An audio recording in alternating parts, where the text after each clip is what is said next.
alhamdulillah lancar sih. Jadi apa kak? Aku bawa motor kebetulan. Oke, kalau tadi sebenarnya motor ya. Tapi kan sebelumnya saya mau memperkenalkan diri saya terlebih dahulu. Nama saya Berfatia, biasa dipanggil Bu Ade. Saya di sini sebagai konselor kakak yang akan mendampingi kakak. Kalau boleh tahu kakak tadi siapa? Sebenarnya perkenalkan nama saya dari Bu, biasa dipanggil Gina. Oke, dipanggil Gina aja nih? Iya, senyamannya aja berarti ya. Oke.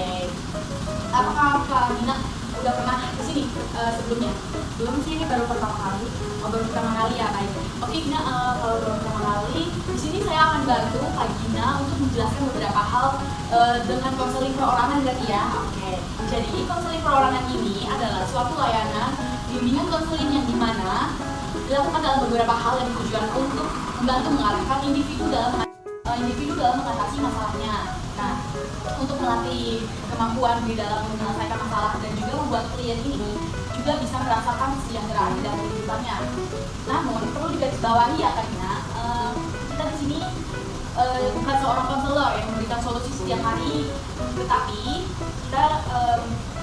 konselor membantu klien untuk dapat menemukan solusi terbaik atas permasalahannya sendiri. Nah, yang kedua ini jadi selain dalam kegiatan konseling ini kita juga ada fungsi Kak, yaitu ada fungsi pengembangan, fungsi pemahaman, fungsi pengentasan, fungsi advokasi, dan fungsi pencegahan. Nah, selain fungsi, kita juga ada beberapa sesi konseling yang sifatnya rahasia karena di dalam layanan konseling terdapat beberapa asas, yaitu ada asas kerahasiaan. Jadi semua informasi yang Kak Gina sampaikan kepada saya ini akan saya simpan baik-baik dan tidak akan saya sebarkan ke manapun dan ke siapapun. Jadi saya akan simpan kerahasiaan Kak Gina sebaik mungkin. Nah, yang kedua ini ada asas keterbukaan. Jadi saya di sini berharap Kak Gina ini terbuka atas permasalahan Kak Gina dan jujur serta ya Kak Gina nggak bohong lah ya untuk permasalahan yang Kak Gina sekarang sedang permasalahan. Nah, yang kedua ini, yang ketiga ini adalah asas kegiatan. Jadi di sini saya berharap Kak Gina juga ikut berperan aktif dalam proses konseling ini. Lalu ada asas kemandirian. Di konseling ini saya akan mendampingi Kak Gina dalam menemukan solusi untuk keputusan akhir dan langkah yang Kak Gina ambil tetap berada di tangan Kak Gina. Nah, selanjutnya ada kesinian. Jadi apapun yang Kak Gina rasakan dan Kak Gina sampaikan kepada saya itu yaitu sesuai dengan kondisi saat ini. Lalu ada asas keahlian. Layanan ini ditangani oleh profesional yang ahli di dalam bidangnya. Lalu yang terakhir ini ada asas kenormatifan. Nah, jadi di dalam konseling ini kita juga perlu memperhatikan dan mengikuti setiap norma-norma etika.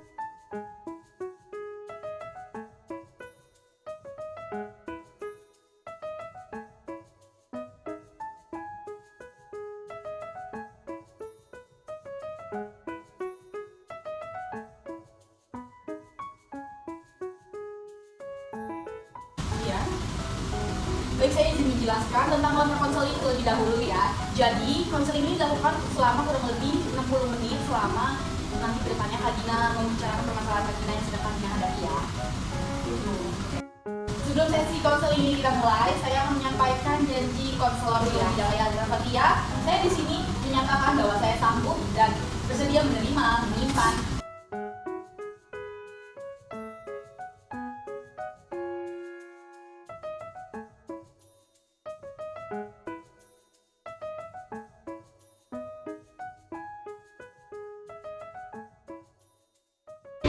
selanjutnya kita akan masuk ke tahap konseling. Bagaimana? Apakah Kak Gina sudah siap?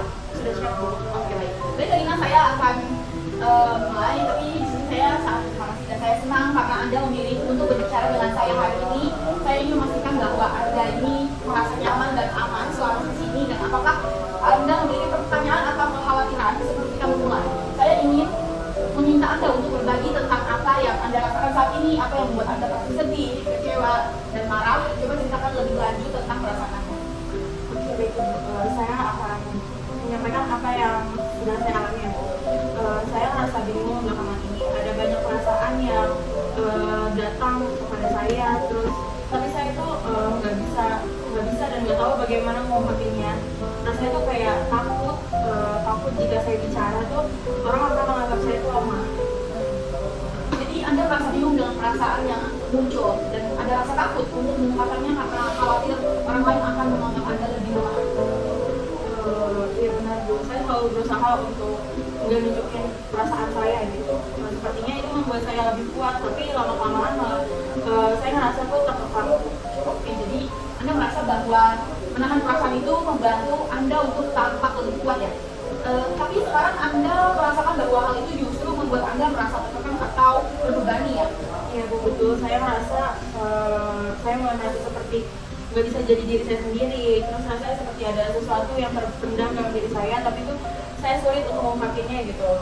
Saya takut kalau saya ungkapin langsung gitu, saya takut menyakiti orang lain. Jadi Anda merasa ada perasaan yang terpendam di dalam diri Anda dan Anda takut bahwa dengan membukanya itu mungkin akan menyakiti orang lain ya? Betul Bu, saya merasa saya harus selalu menjaga diri saya dan nggak membebani orang lain dengan perasaan saya, tapi saya juga merasa nggak bahagia. Sepertinya Anda ini lagi berada di dalam dilema antara menjaga diri Anda dan tidak ingin membebani orang lain. Namun di sisi lain, Anda juga merasa tidak bahagia dengan era itu ya? Iya Bu, betul. Saya merasa bingung harus bagaimana gitu. Saya ingin merasa lega, tapi saya nggak tahu gimana caranya. Jadi Anda ingin merasa lega dengan mengungkapkan perasaan Anda. Namun Anda ini masih merasa bingung tentang bagaimana memulainya ya? Iya betul Bu, saya nggak tahu harus mulai dari mana. Oke, mungkin kita bisa coba perlahan-lahan mengenali perasaan Anda, tapi harus merasa jangan terburu-buru atau terpaksa mengungkapkannya secara langsung. Apa yang Anda rasakan saat ini? Mungkin ada perasaan mungkin bisa contoh? Saat ini saya merasa agak cemas. Rasanya seperti ada banyak hal yang ingin saya sampaikan, tapi saya takut kalau saya nggak bisa mengungkapinnya dengan baik. Ya, Anda merasa cemas karena banyak hal yang ingin Anda sampaikan. Namun Anda khawatir bahwa Anda mungkin tidak bisa mengungkapkannya dengan baik ya? Iya benar Bu, saya takut salah atau sulit dipahami dengan orang lain.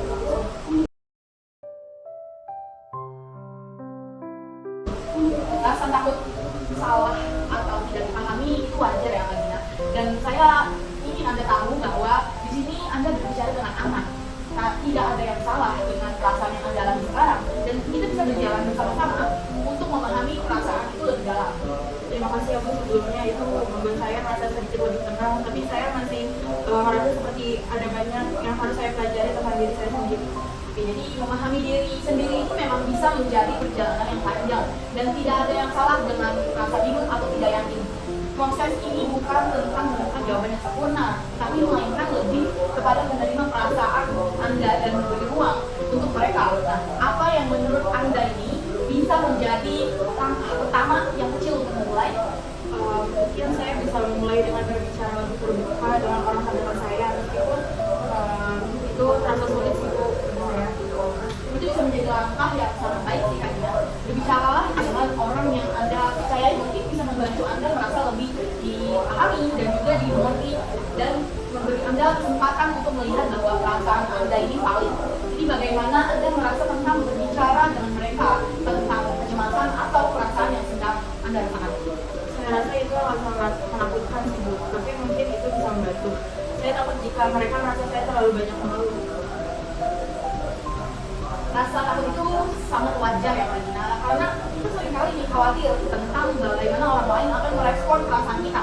Namun, berbicara dengan orang yang kita percaya tidak berarti aku mengeluh. Nah, itu tentang berbagi apa yang kita rasakan untuk saling mendukung. Apakah Anda merasa ada orang yang mungkin bisa mendengarkan Anda dengan penuh pengertian? Saya rasa ada satu teman saya yang mungkin bisa mengerti, tapi saya masih ragu untuk memulai berbicaranya sih. Perasaan ragu itu memang sangat dimengerti ya Kak Gina, tapi mungkin kita bisa coba latihan kecil dengan menulis perasaan Anda terlebih dahulu. Nah, menulis bisa menjadi cara yang aman untuk mengungkapkan apa yang Anda rasakan tanpa khawatir langsung berbicara. Tapi, apa menurut Anda itu bisa membantu? Mungkin saya bisa mencoba untuk menulis terlebih dahulu ya Bu, itu terasa lebih mudah daripada berbicara langsung. Nah, itu adalah pilihan yang sangat baik Kak Gina. Jadi, menulis bisa memberi Anda ruang untuk menyusun pikiran Kak Gina. Nah, perasaan Kak Gina. Dan ini tuh bisa menjadi langkah awal untuk berbagi lebih lanjut dengan orang lain. Nah, setelah Anda merasa siap, Anda bisa mulai berbicara secara langsung Kak Gina. Dengan perlahan, sesuai kenyamanan Kak Gina saja. Tapi, nah, ini adalah proses dan Anda tidak perlu buru-buru. Baik Ibu, saya akan coba menulis terlebih dahulu. Terima kasih sudah mendengarkan saya ya Bu. Sama-sama, saya di sini untuk mendukung Anda. Anda sudah mengambil langkah pertama yang sangat penting, tapi ingatlah bahwa Anda itu tidak sendiri ya Kak Gina dalam perjalanan ini, dan tidak ada perasaan yang terlalu kecil atau tidak berarti untuk dibicarakan. Saya ingin berterima kasih kembali kepada Anda karena telah berbagi cerita ke saya. Saya ingin memastikan bahwa Anda ini merasa lebih baik dan lebih mengerti tentang perasaan Anda sendiri. Apakah Anda memiliki pertanyaan atau kekhawatiran tentang posisi kalian? Sepertinya sudah cukup Bu, karena saya sudah merasa lebih lega dengan perasaan saya saat ini. Baik, kalau begitu